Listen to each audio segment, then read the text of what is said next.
Hello and welcome to the channel everyone, hope you all are doing great. और आज हम लोग कर रहे हैं क्लास 12th का second chapter which is reproduction in humans. और यहाँ पे देखेंगे हम कुछ इंपॉर्टेंट क्वेश्चन जो कि आपके बोर्ड एग्जामिनेशन में पूछे गए। तो बढ़ते हैं अपने क्वेश्चंस की तरफ, जानते हैं इनके सॉल्यूशंस। तो पहला क्वेश्चन है हमारा आज का, in humans the secondary oocyte completes meiotic division when. और आपके पास यहाँ पे 4 ऑप्शंस हैं जिसमें आपको करेक्ट आंसर बताना है। तो यहाँ पे फर्स्ट क्वेश्चन का हमारा आंसर है option number D. Option D इसका करेक्ट आंसर इसलिए है क्योंकि जो ये एक्रोसोमल एंजाइम्स होते हैं ये सिक्रीट होते हैं स्पर्म हेड पे। और ये स्पर्म हेड जो है ये हेल्प करता है स्पर्म को जोना पेलिसिडम मेम्ब्रेन के थ्रू पेनिट्रेट करने में। और ये फाइनली रीच कहाँ करता है, towards the cytoplasm of ovum. तो जब ये पेनिट्रेशन करेगा और टुवर्ड्स साइटोप्लाज्म जाएगा, उस टाइम पे जो ये सेकेंडरी oocytes है ये अपना मियोटिक डिवीजन स्टेज कंप्लीट कर लेगी, राइट। तो यहाँ पे जो करेक्ट आंसर है हमारा ऑप्शन डी। और इस ऑप्शन का करेक्ट आंसर हमारा फर्टिलाइजेशन भी है, राइट। सेकंड क्वेश्चन हमारा जो है, it is about spermatogenesis and the hormones which are responsible for its secretion. तो यहाँ पे हम डायरेक्टली क्वेश्चन की तरफ आते हैं। तो पहला क्वेश्चन हमारे पास है, state the site of action of follicular stimulating hormone in the testes and describe its action thereafter। दूसरा क्वेश्चन हमारे पास जो इसमें ऑप्शनल दिया गया है हम इसको भी डिस्कस करेंगे, which is about role of luteinizing hormone. अब देखिए जो ये फॉलिकुलर स्टिमुलेटिंग हार्मोन है एंड ल्यूटिनाइजिंग हार्मोन है, ये दोनों हार्मोन हमारे गोनाडोट्रोपिन्स होते हैं, गोनाडोट्रोपिन्स होते हैं। और इन दोनों हार्मोन का सिक्रीशन कहाँ होता है, एट इंटीरियर पिट्यूटरी ग्लैंड, ठीक है, पिट्यूटरी ग्लैंड इनका सिक्रीशन होता है। तो यहाँ पे जब ये हार्मोन सिक्रीशंस होंगे तो ये फॉलिकुलर स्टिमुलेटिंग हार्मोन एक पर्टिकुलर टाइप ऑफ सेल्स के मैच्योरेशन सिंथेसिस के लिए रिस्पॉन्सिबल है, जिसको हम बोलते हैं सर्टोली सेल। और सर्टोली सेल्स के साथ साथ ये रिस्पॉन्सिबल हैं for spermiogenesis also, spermiogenesis. Whereas luteinizing hormones जो होते हैं ये लेडिक सेल्स होते हैं। और ये ल्यूटिनाइजिंग हार्मोन्स हमारे रिस्पॉन्सिबल हैं होते हैं for the secretion of androgens. और एंड्रोजेंस जो होते हैं ये स्टिमुलेट करते हैं स्पर्मेटोजेनेसिस को। ये सर्टोली सेल स्पर्मियोजेनेसिस है ना। स्पर्मियोजेनेसिस वो स्टेज होती है जब मैच्योर स्पर्म्स जो होते हैं वो सर्टोली सेल्स में जाके इम्बेड करते हैं और सर्टोली सेल्स उनको न्यूट्रिशंस प्रोवाइड करते हैं। वेयरएज जो एंड्रोजन्स होते हैं ये हमारे स्पर्मेटोजेनेसिस तो कंप्लीट प्रोसेस है स्पर्म फॉर्मेशंस में, उसमें रोल प्ले करता है, राइट। सेकंड क्वेश्चन है हमारे पास, name the cells and their products which undergo mitosis differentiation. और सेकंड है मियोसिस 1 एंड मियोसिस 2। अब इस कंप्लीट क्वेश्चन का आंसर हम इस फ्लो चार्ट से समझेंगे। यहाँ पे देखिए जो सबसे पहली स्टेज है विच इज स्पर्मेटोगोनिया। ये जो स्पर्मेटोगोनिया होता है ये होता है हमारा डिप्लॉयड, राइट। यानी कि इस स्टेज पे हमारे 46 क्रोमोसोम्स प्रेजेंट होंगे। तो ये स्पर्मेटोगोनिया जो है जो फर्स्ट माइटोसिस करेगा तो इसका डिफरेंशिएटेड सेल्स जो बनेंगे इट इज प्राइमरी स्पर्मेटोसाइट्स। अब ये प्राइमरी स्पर्मेटोसाइट्स वो सेल्स हैं जो कि फर्दर स्पर्म्स फॉर्मेशंस के लिए रिस्पॉन्सिबल है। तो स्पर्मेटोसाइट्स जो प्राइमरी हैं ये भी कैसे होंगे, ये हमारे 46। तो ये अब वो प्राइमरी स्पर्मेटोसाइट्स हैं जो मैच्योर स्पर्म फॉर्मेशन में रोल प्ले करेंगे। और कैसे करेंगे, जब ये फर्दर फर्स्ट मियोटिक डिवीजन के अंदर जाएंगे। यानी कि first meiotic division of primary spermatocytes जो बनाएगा it will be secondary spermatocytes. तो अब यहाँ से मियोटिक डिवीजन में क्या हो जाएगा, रिड्यूस हो जाएगा क्रोमोसोम नंबर का। तो it will become 23 which are haploid cells. अब फिर फर्दर सेकेंडरी स्पर्मेटोसाइट्स का सेकेंड मियोटिक डिवीजन होगा तो ये क्या बनाएंगे, स्पर्मेटिड। तो अब यहां से सेकेंडरी स्पर्मेटोसाइट्स की स्टेज से लेके ये स्पर्मेटोजोआ तक हमारे कैसे हैं, मियोटिक है। मियोटिक इसलिए क्योंकि इनमें हैप्लॉइड सेल्स 23 क्रोमोसोम्स प्रेजेंट है। जो ये स्पर्मेटिड्स हैं ये वो सेल्स हैं जिनमें half number of chromosomes present है आफ्टर सेकेंडरी स्पर्मेटोसाइट्स। और फिर स्पर्मेटोसाइट्स के ही डिफरेंशिएशंस होंगे। तो यहाँ पे हमें स्पर्मेटोजोआ मिल जाएगा।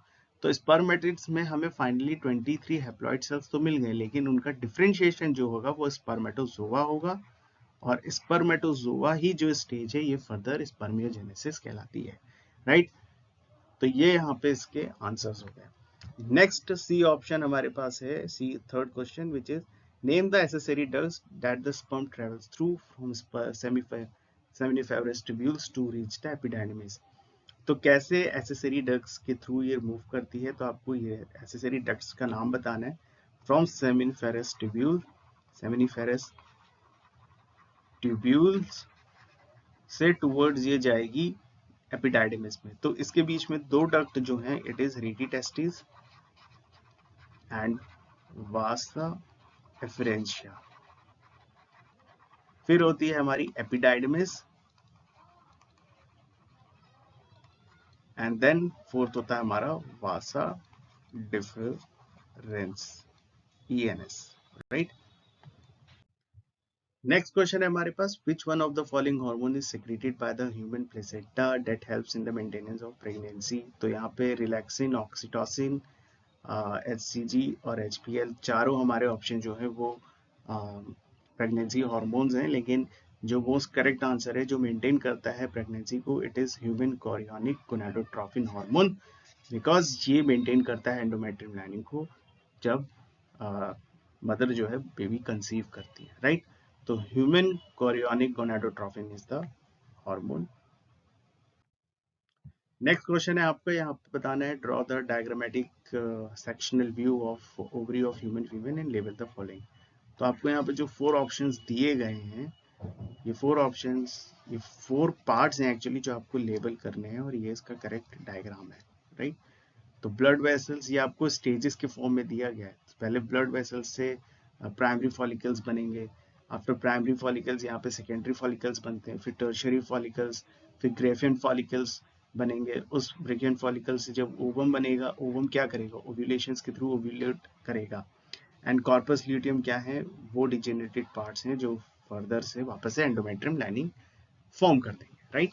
तो ये 4 ऑप्शंस आपको इस तरीके से डायग्राम के फॉर्म में दिखाने हैं। अभी देखिए जितने भी क्वेश्चन है सारे आपके एनसीईआरटी से हैं। अगर आपकी NCERT line to line clear होगी तो आपके कोई भी आंसर गलत नहीं होंगे, राइट। नेक्स्ट क्वेश्चन है हमारे पास, at which stage of life are primary follicles formed in human female. Human female में किस स्टेज पे ये प्राइमरी फॉलिकल्स फॉर्म हो जाते हैं। अब ये प्राइमरी फॉलिकल्स जो है, यानी कि जो प्राइमरी oocytes हैं, इनकी जो लेयर है फॉलिकल, ये कंप्लीट जो फॉर्म हो जाती है, ये एम्ब्रियोनिक स्टेज में ही फॉर्म हो जाती है, ठीक है।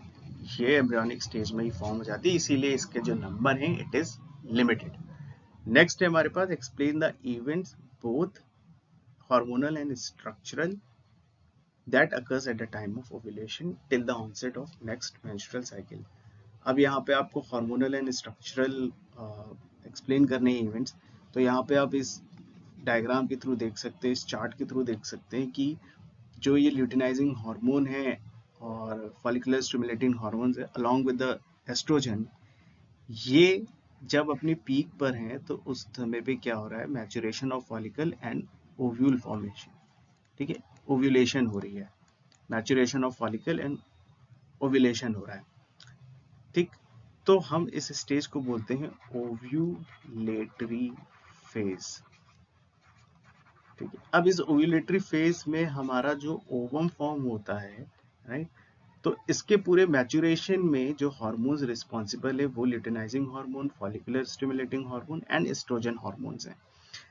लेकिन अगर ये ओवम फर्टिलाइज कर गया तब तो ये इम्प्लांट कर जाएगा एट द यूटेराइन वॉल, ठीक है, और फर्दर जो है वो प्रोसेस आ जाएगा हमारा इम्प्लांटेशन का, ठीक।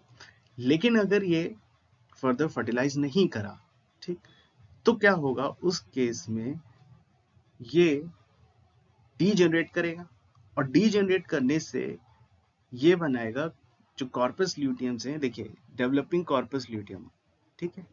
जब डेवलप करेगा कॉर्पस ल्यूटियम तो यहाँ पे ये क्या कर रहा है, डीजेनरेट कर रहा है, और इसके बाद ये क्या कर रहा है, रीगेनिंग कर रहा है, ठीक है। तो ये सेकेंड फेज जो होती है हमारा इसको हम बोलते हैं ल्यूटियल फेज। अब ल्यूटियल फेज में क्या होगा, ल्यूटियल फेज में जो कॉर्पस ल्यूटियम है, जो ग्रेफिन फॉलिकल्स होते हैं उसके डीजेनरेटेड पार्ट से हमारा कॉर्पस ल्यूटियम फॉर्म होता है, ठीक है। और यहाँ पे ये सिक्रीट करते हैं प्रोजेस्टेरॉन को, प्रोजेस्टेरॉन को सिक्रीट करते हैं। अब प्रोजेस्टेरॉन क्या करेगा, ये वापस से एंडोमेट्रियम लाइनिंग को रिसाइकिल कर देगा, जो है वो रिसाइकिल कर देगी, ठीक है।